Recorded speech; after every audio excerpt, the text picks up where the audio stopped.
L'invité du jour, animé par Aurélie Véron. L'invité du jour sur Espoir FM aujourd'hui, c'est David Turiaf. Bonjour. Bonjour. Alors, vous êtes le directeur du cinéma Le Liberty, c'est bien cela ? Tout à fait. Alors, si on devait le présenter, le cinéma, je vous laisse le faire. Qu'est-ce qu'il a de particulier ? Alors, ce qu'il a de particulier, c'est que déjà dans un an, en 2026, il va fêter ses 40 ans d'existence. Waouh.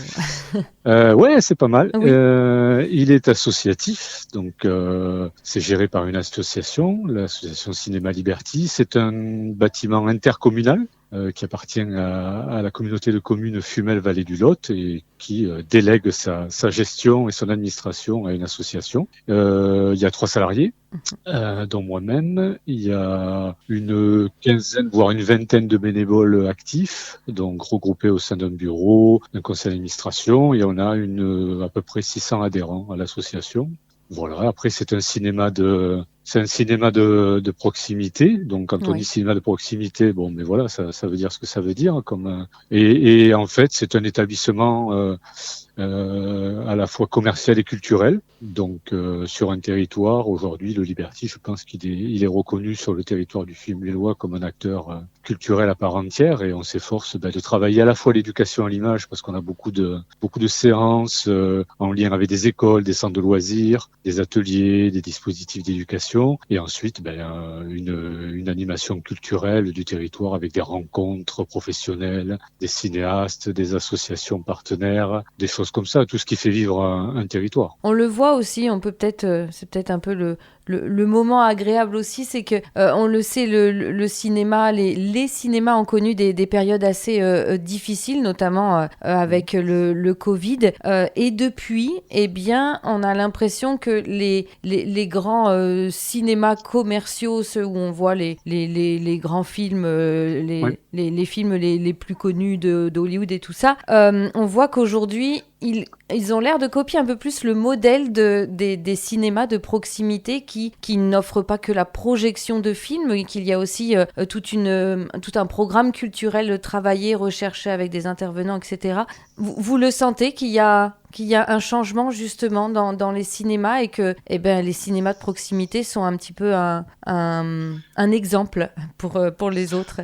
Oui, je pense que c'est une analyse assez pertinente dans le sens où après Covid, la grande exploitation, ce qu'on appelle la grande exploitation, puisque dans le milieu du cinéma, il y a la grande, la moyenne et la petite. Alors bien sûr, nous on fait partie de la petite exploitation, mais la grande exploitation, qui est un cinéma à grande échelle, a beaucoup souffert post-Covid de la baisse de ses entrées, parce que effectivement, peut-être que c'est aussi une remise en question d'un modèle économique. Nous, on n'avait pas de choix. De toute façon, nous, on n'avait pas le choix dès le départ. Donc, pour exister, il fallait absolument faire vivre le cinéma à travers son territoire. Et on le voit d'ailleurs bien avec l'implication des bénévoles. Je veux dire, sans les bénévoles, le cinéma n'existe pas, ou du moins pas comme ça. Donc toute la dimension culturelle, associative, c'est très très important pour nous. Et je pense qu'effectivement, maintenant, je pense que c'est de se dire, bon voilà, qu'est-ce qu'ils font, qu'est-ce qu'il faut qu'ils fassent eux pour récupérer les entrées. Et effectivement, ça passe peut-être par un modèle différent, moins impersonnel, parce que voilà, il y a ça aussi. Et puis quand on fait l'éducation à l'image, ça nous rapporte pas d'argent, ça fait partie de nos missions. Voilà, c'est les choses pour lesquelles on aime ce métier-là. C'est parce que c'est un métier où on se contente pas de projeter des films. Non, vous donnez du sens aussi, parce que c'est vrai que maintenant le cinéma, on l'a presque chez nous avec les plateformes de films et de séries. On a aussi maintenant chez soi la possibilité d'avoir du matériel, d'avoir de quoi regarder un film dans de meilleures qualités depuis son canapé. Donc il faut offrir un plus, donner envie de sortir de chez soi en fait. Oui, c'est ça. Et le plus, on va dire que c'est toujours l'expérience collective partagée, ça reste le plus, effectivement. Et après, et surtout donner une place, mais elle la prend naturellement quand on est au contact de la population d'un territoire, à un établissement culturel. C'est un lieu qui est ouvert tous les jours. C'est souvent le seul établissement ouvert un peu le soir, dans des petites communes ou à la campagne. Donc voilà, c'est aussi un lien entre les gens.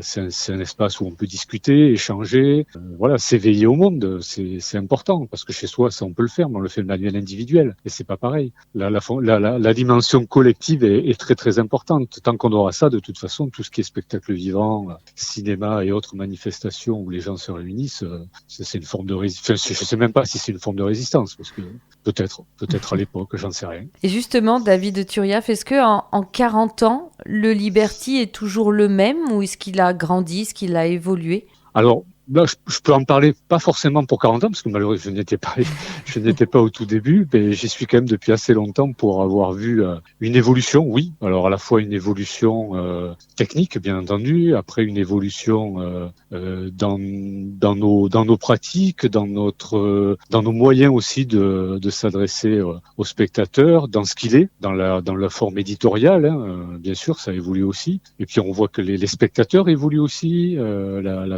ce qu'on appelle la typologie des spectateurs évolue bien sûr avec le temps. Mais ce qui reste la constante, effectivement, c'est ce dont je parlais avant, c'est quand même le lieu où se réunir aussi, quoi. Voilà, le lieu où partager. Et c'est pour ça quand même que le festival a encore plus de sens aujourd'hui, c'est que on l'a pensé pour l'après-Covid, hein, parce que c'était important que on puisse partager des films ensemble, quoi. Voilà. J'allais en venir justement à ce festival. Le prochain, c'est le festival Ciné-Culte. C'est la 3e édition. C'est donc les 11, 12 et 13 avril. Ouais. Là, on est sur du film culte. Donc, en général, si je ne me trompe pas, le cinéma de proximité ou d'arrêt d'essai, il propose plus d'autres films que les blockbusters ou ces choses-là. C'est comme ça qu'on dit, je sais même plus. Oui, c'est ça. Et là, on revient sur du ciné-culte, mais c'est aussi pour partager, en fait. C'est ça, pour partager des choses sur lesquelles on s'est construit, sur des souvenirs, sur des Madeleine de Proust, un petit peu même. Oui.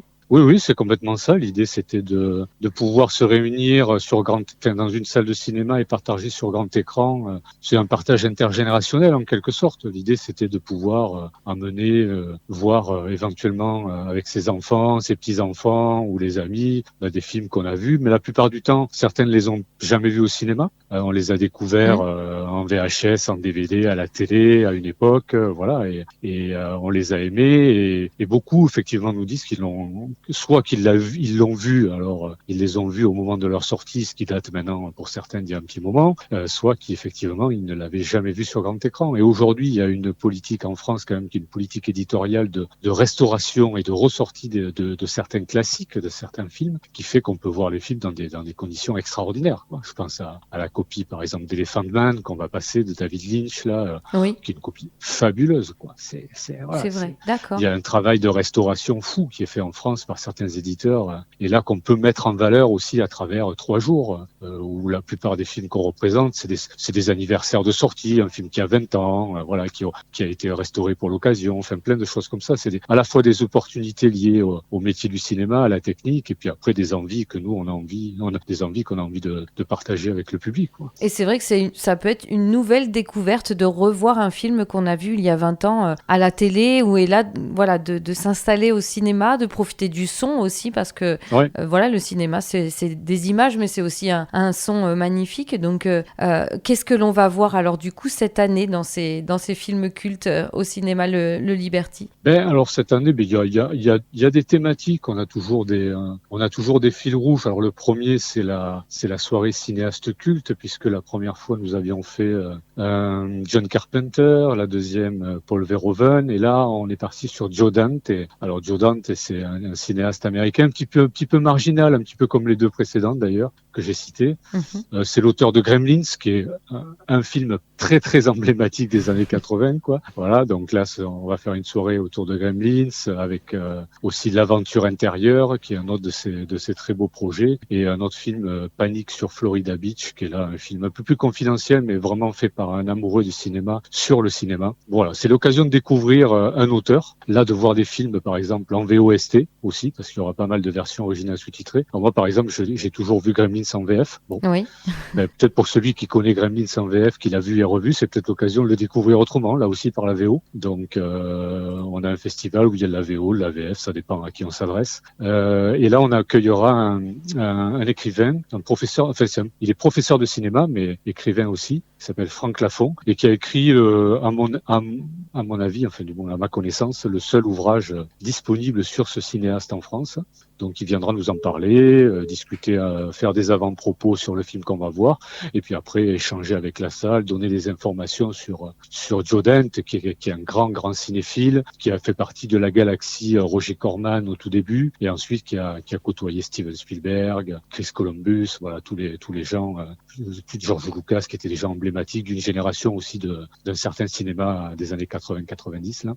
Voilà, donc ça c'est le samedi soir. Après il y a plein de choses, et on va faire une soirée Indiana Jones le vendredi soir avec les 2 premiers films de la saga. On repasse La Haine.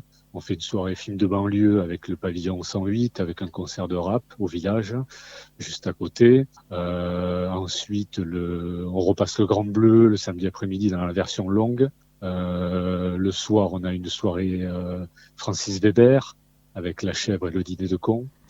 Ensuite, on a une après-midi Wim Wenders autour de Paris, Texas, Buena Vista Social Club. Et puis on finit la saga Retour vers le futur, donc Retour vers le futur 3, E.T. pour rester dans l'univers Spielberg, Ouais. Shrek. Voilà, ça c'est pour les enfants aussi. Enfin, il y a plein de choses. Et avec à chaque fois effectivement soit on fait des animations en salle, puisqu'il y aura une décoration, une grosse décoration de salle par jour. Donc la première ce sera sur Indiana Jones, ensuite sur Le Grand Bleu et la dernière sur Shrek. Donc là c'est les bénévoles qui vont imaginer des décos, des mises en immersion un peu pour vivre la séance autrement. Après on a des rencontres en salle et après il y a aussi des ateliers, beaucoup d'ateliers, rencontres au village. Donc pour prolonger, notamment pour les enfants, il y a des conférences pour les adultes, des ateliers dessin, fabrication de masques pour Kirikou. Enfin, il y a plein de choses comme ça, voilà, qui permet aussi d'augmenter un peu la séance, voilà, parce que l'idée aussi de repasser des films qu'on a aimés, c'était quand même d'offrir quelque chose en plus, quoi. Oui, et puis on peut aussi s'approprier le festival, en tout cas celui de l'année prochaine, puisqu'on peut aussi donner son avis sur les Oui. films qu'on a envie de voir, c'est ça? Voilà, tout à fait. Alors après, ça c'est vraiment intéressant. Et puis, mais souvent, ce que les gens ne savent pas finalement, c'est que, en fait, c'est pas parce qu'on a un film en vidéo chez soi qu'on peut le voir au cinéma. Ce sont 2 choses très différentes, puisque on parle de supports différents et de droits différents surtout. Donc c'est vrai que souvent certains s'étonnent, ah oui mais je l'ai chez moi, tout ça, mais vous pouvez pas l'avoir. Et en fait, tant que c'est une question de droit. Si les droits ne sont plus disponibles, eh bien en fait on n'a pas le droit de les diffuser tout simplement. Voilà. Donc ce qui explique parfois ces distorsions entre la vidéo et le cinéma. Mais pour nous c'est une base effectivement sur laquelle moi j'ai travaillé l'année dernière et après on fait en fonction des disponibilités des copies parce qu'il y en a certaines qui ressortent, d'autres qui sont rachetées. Par exemple l'année dernière, je me souviens de Robocop, on savait pas si le film les droits se terminaient à une certaine époque et on savait pas s'ils allaient être repris après. Et quand ils sont pas repris, le film n'existe plus au cinéma. Ah d'accord. Okay. Voilà. Ok. Et puis, on peut le rappeler quand même pour ce festival ciné culte, les tarifs sont aussi assez intéressants. On a le tarif, c'est à 5 € la séance, et après, il y a des passes pour plusieurs films, c'est ça? C'est ça, oui, parce que là aussi, c'est pareil. Voilà, on est obligé d'avoir une tarification adaptée. Donc, c'est 5 € la séance, et après, il y a des passes 20 € les 5 films, donc ça fait 4 € le film. C'est non nominatif, donc on peut venir avec les copains, la famille, voilà, et prendre des contre-marques, des passes. Et puis après, il y a le pass intégral, où là, c'est 50 € et vous rentrez quand vous voulez pour tous les films du festival. D'accord, eh bien super. Et si on souhaite avoir plus d'informations, on peut les retrouver aussi sur Internet? Complètement. Là, vous avez tout le programme qui est disponible sur le site du Liberty. Il y a un onglet spécifique, Festival Ciné-Culte, et vous avez toute la brochure à disposition avec tous les horaires, toutes les animations. Eh bien, en tout cas, merci, parce que l'interview touche déjà à sa fin. C'est passé très vite. Je crois qu'on aurait pu parler cinéma un petit peu plus longtemps. Mais bon, chaque chose a une fin.